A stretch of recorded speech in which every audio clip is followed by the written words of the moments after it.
Assalamu alaikum students, how are you all? I hope every one of you is fine.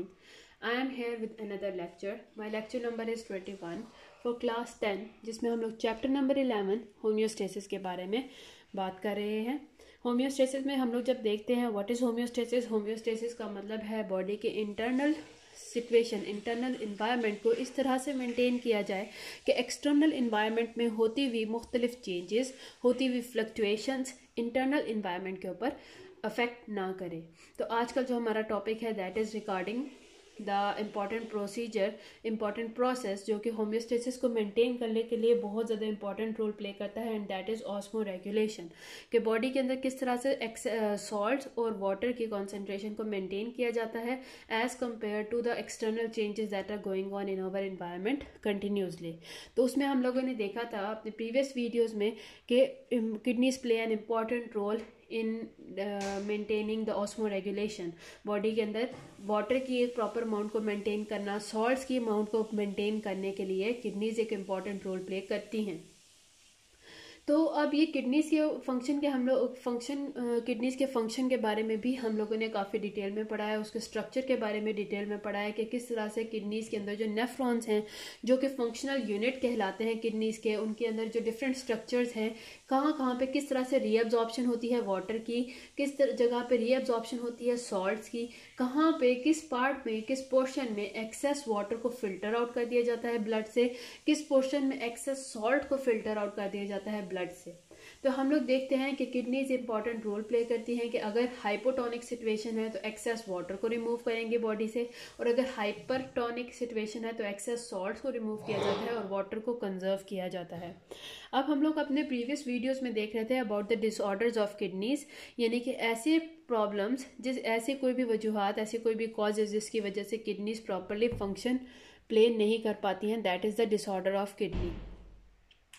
तो disorder of kidney में भी हम लोगों ने सबसे पहले देखा था अबाउट द किडनी स्टोन्स, और हमने उनके ट्रीटमेंट के बारे में भी बात की थी कि जब ज़्यादा से ज़्यादा ऐसी सिचुएशन का सामना करना पड़ता है किडनीज को जहाँ पे उनको कॉन्सेंट्रेटेड यूरिन को प्रोड्यूस करते हैं, यानी कि जब यहाँ पे एक्सेस शॉर्टेज है वाटर की तो कॉन्सेंट्रेटेड यूरिन प्रोड्यूस होगा। कॉन्सेंट्रेटेड यूरिन की वजह से जो सॉल्ट के, क्योंकि सॉल्ट बहुत ज़्यादा अमाउंट में होगा कॉन्सेंट्रेटेड यूरिन में और वाटर की अमाउंट बहुत कम होगी, तो इस सूरत हाल में सॉल्ट के क्रिस्टल बनना शुरू हो जाते हैं और वो क्रिस्टल किडनीज के अंदर डिपॉजिट हो जाते हैं, बिकॉज क्रिस्टल्स का साइज इतना बिग होता है कि वो किडनीज के स्ट्रक्चर को पास आउट ना कर सकें। तो इस सूरत हाल में किडनीज के फंक्शन के ऊपर अफेक्ट करते हैं। तो यहाँ पे हम लोगों ने जब किडनी स्टोन्स को स्टडी किया, हमने ये देखा कि अगर इन किडनी स्टोन्स को रिमूव कर दिया जाता है, डिफरेंट मेथड्स हो सकते हैं, या तो एक्सेस वाटर का यूज़ करें, या सर्जिकल ऑप्शन है, या फिर लिथोट्रिप्सी है। जब salt in excess kidney stones को रिमूव किया जाता है बॉडी के अंदर से तो किडनी अपने नॉर्मल फंक्शन की तरफ दोबारा आ जाती है। दूसरा हम लोगों ने देखा था disorder that is kidney failure. कोई भी वजूहत हो सकती हैं जिसमें बीपी है, high level of sugar in the body है, या फिर अगर ब्लड सर्कुलेशन की इंटरप्शन हो गई है किडनीज की तरफ, या फिर ड्रग की ओवरडोज हो गई, किसी भी वजह से जब किडनीज काम करना छोड़ जाती हैं, वो अपने फंक्शन को नहीं कर पा रही हैं, although there is no blockage in the kidneys, तो तब इसे हम लोग कहते हैं that is the kidney failure, या फिर इसे हम लोग कहते हैं रीनल फेलियर, जिसमें किडनीज अपना काम नहीं करेंगी और पर्सन को डिफरेंट प्रॉब्लम्स को फेस करना पड़ेगा, क्योंकि किडनीज काम नहीं कर रही हैं तो बॉडी से एक्सेस सॉल्ट रिमूव नहीं होंगे और बॉडी के अंदर ज़्यादा से ज़्यादा यूरिया और बाकी वेस्ट मटेरियल ब्लड के अंदर ही रहेगा, क्योंकि वो फिल्टर नहीं हो रहा किडनीज के थ्रू, जिसकी वजह से बॉडी के फंक्शन डिस्टर्ब होंगे, वॉमिटिंग कॉज होगी, नौशिया है, उसके अलावा मुख्तलिफ और प्रॉब्लम्स को फेस करना पड़ता है। या फिर अगर एक्सेस वाटर बिल्डअप हो जाने की वजह से किडनीज के काम ना करने की वजह से एक्सेस वाटर प्रेजेंट है जो कि बॉडी के अंदर स्वेलिंग को कॉज कर लेता है। अब अगर हम लोग इसके ट्रीटमेंट की तरफ आए, देयर आर टू मेथड्स, या तो डायलिसिस करवा लिया जाए या फिर किडनी ट्रांसप्लांट कर दिया जाए। आज के लेक्चर में हम लोग देखेंगे डायलिसिस है क्या और ये किस तरह से होता है, क्या इसका फंक्शन है। डायलिसिस क्या है कि डायलिसिस एक आर्टिफिशियल मेथड है जिसकी मदद से हम ब्लड को क्लीन किया जाता है। नॉर्मली एक हेल्दी पर्सन के अंदर किडनीज ये एक इम्पॉर्टेंट रोल प्ले करती हैं कि ब्लड को क्लीन करती हैं, ब्लड के अंदर जो भी वेस्ट मटेरियल्स हैं जैसे यूरिया और बाकी सॉल्ट, उनको फिल्टर करके बॉडी से बाहर निकाल देती हैं, एक्सेस वाटर को ब्लड से बाहर फिल्टर करके बॉडी से बाहर निकाल दिया जाता है। पर जब किडनीज काम नहीं करती हैं तो एक आर्टिफिशियल मेथड का इस्तेमाल किया जाता है जिसे हम लोग डायलिसिस के नाम से जानते हैं। ये एक आर्टिफिशियल मेथड ऑफ क्लीनिंग है, artificial method of cleaning of kidneys, कि जिसके अंदर क्लीनिंग ऑफ ब्लड पर्सन का, क्योंकि किडनीज काम नहीं कर रही तो आर्टिफिशियल मेथड से उसके ब्लड को क्लीन किया जाता है, उसके अंदर से एक्सेस सॉल्ट्स को, एक्सेस यूरिया, एक्सेस वाटर को निकाल दिया जाता है। इसे हम लोग कहते हैं दिस इज डायलिसिस। डायलिसिस आके फर्दर 2 डिफरेंट टाइप्स का है। एक हम लोग कहते हैं पेरिटोनियल डायलिसिस और दूसरा है हीमोडायलिसिस। सबसे पहले हम लोग बात करेंगे पेरिटोनियल डायलिसिस की। पेरिटोनियल वर्ड पेरिटोनियम से निकला है। पेरिटोनियम हमारी बॉडी के एब्डोमेन में एक कैविटी है, तो जब उस कैविटी को यूज करके हमारे ब्लड को प्यूरिफाई किया जाता है तो इसे हम लोग पेरिटोनियल डायलिसिस कहते हैं। यहाँ पे हमने माइंड में रखना है कि ये जो डायलिसिस है यहाँ पे उन पर्सनस के अंदर, उन पेशेंट्स के अंदर होती है जहाँ पे किडनीज प्रॉपरली वर्क नहीं कर रही, किडनीज फेल हो चुकी हुई हैं। तो पेरिटोनियल डायलिसिस जो है it is a type of dialysis जिसके अंदर जो डायलिसिस फ्लूइड है, यानी कि वो फ्लूइड जो कि हमारे ब्लड को क्लीन करने वाला है, उसको पंप किया जाता है पेरिटोनियल कैविटी के अंदर। वक्फे वक्फे से टाइम टू टाइम उसको पेरिटोनियल कैविटी के अंदर पंप किया जाता है, जो कि पेरिटोनियल कैविटी क्या है, हमारे गट के अराउंड जो भी स्पेस है उसे पेरिटोनियल कैविटी कहा जाता है। उसके अंदर पेरिटोनियल फ्लूइड जो है, डायलिसिस का जो फ्लूइड है वो पंप किया जाता है और वो ब्लड को प्यूरिफाई करने के काम आता है। अब ये जो कैविटी है जो हमारे गट के अराउंड है, it is lined by a layer that is called as peritoneum. अब ये एक पूरी कैविटी है जिसके जो कि उसके जो पेरिटोनियम की लेयर मौजूद है, इसके अंदर ये डायलिसिस फ्लूइड एंटर होगा। अब पेरिटोनियम जो है, ये जो जिसने इस गट की कैविटी को लेयर किया हुआ है, उसको कवर किया हुआ है, इस पेरिटोनियम के अंदर मुख्तलिफ स्मॉल ब्लड वेसल्स मौजूद होती हैं। तो जब हम यहाँ पे इस पेरिटोनियल कैविटी को फिल अप कर देते हैं डायलिसिस फ्लूइड से, और जब ब्लड पास होता है इन ब्लड वेसल्स के अंदर जो कि इस पेरिटोनियल कैविटी, इस लाइनिंग के अंदर मौजूद हैं, तो यहाँ पे क्लीनिंग का प्रोसेस स्टार्ट हो जाता है। हम लोग डायलिसिस फ्लूइड को इस पेरिटोनियल कैविटी के अंदर फिल अप कर देते हैं। जो वेस्ट मटेरियल है इन ब्लड वेसल्स से, जो ब्लड वेसल्स यहाँ पे आ रही हैं उनके अंदर जो ब्लड होगा उसके अंदर जो भी वेस्ट मटेरियल्स होंगे, जैसे यूरिया है, एक्सेस सॉल्ट्स हैं, वाटर है, वो क्लीन आउट होना शुरू हो जाएंगे। वो ब्लड से डिफ्यूज हो गए, ब्लड से बाहर निकल के इस पेरिटोनियल कैविटी के अंदर एंटर होना शुरू हो जाएंगे।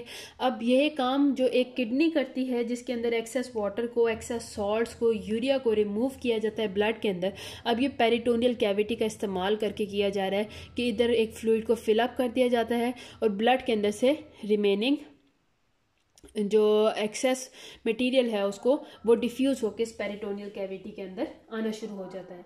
अब क्या है कि पेरिटोनियल कैविटी के अंदर जो डायलिसिस फ्लूइड है उसके अंदर सारा वेस्ट मटेरियल आ गया, तो उसको ड्रेन आउट कर दिया जाता है, उसको बॉडी के अंदर से निकाल दिया जाता है। ये जो पेरिटोनियल डायलिसिस है ये घरों में भी कैरी आउट किया जा सकता है, and but it must be done every day. इसका प्रॉब्लम क्या है, क्योंकि इसके अंदर जो पेरिटोनियल कैविटी के अंदर जो डायलिसिस फ्लूइड है उसके अंदर ब्लड वेसल से लगातार डिफ्यूज हो रहे हैं वेस्ट मटेरियल्स, वाटर वगैरह, तो it must be done every day. इसमें कोई भी दिन स्किप नहीं किया जा सकता, हर दिन इसको परफॉर्म करना लाजमी है in order to clean the blood, in order to maintain the balance of the body.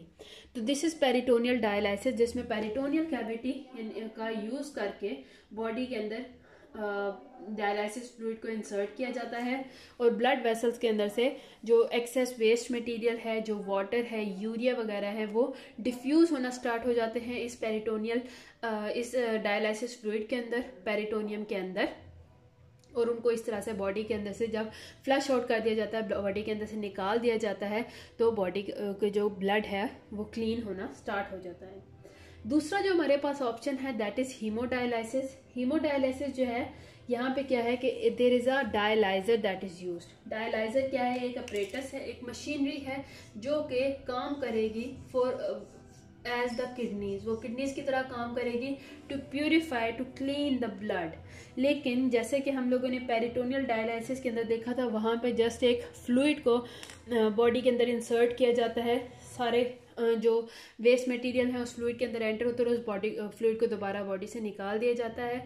वहाँ पे कोई भी ब्लड इन्वॉल्व नहीं है, ब्लड लेकिन अगर हम हीमोडायलिसिस की बात करेंगे तो पेशेंट का जो ब्लड है it is pumped through an apparatus, जिस अपरेटस को हम लोग डायलाइज़र के नाम से जानते हैं। एक मशीनरी है जिसे हम लोग डायलाइज़र के नाम से जानते हैं। पेशेंट का ब्लड जो है वो इस मशीनरी के अंदर से, इस अपरेटस के अंदर से पास किया जाता है, और जब वो इस अपरेटस के अंदर से पास ऑन हो रहा होता है तो उसको क्लीन आउट किया जाता है, उसके अंदर से एक्सेस मटेरियल्स, वेस्ट मटेरियल को निकाला जाता है। ये जो डायलाइज़र है इसके अंदर लॉन्ग ट्यूब्स प्रेजेंट होती हैं, और उन ट्यूब्स की जो वॉल्स होती हैं वो सेमी परमिएबल मेम्ब्रेन होती हैं।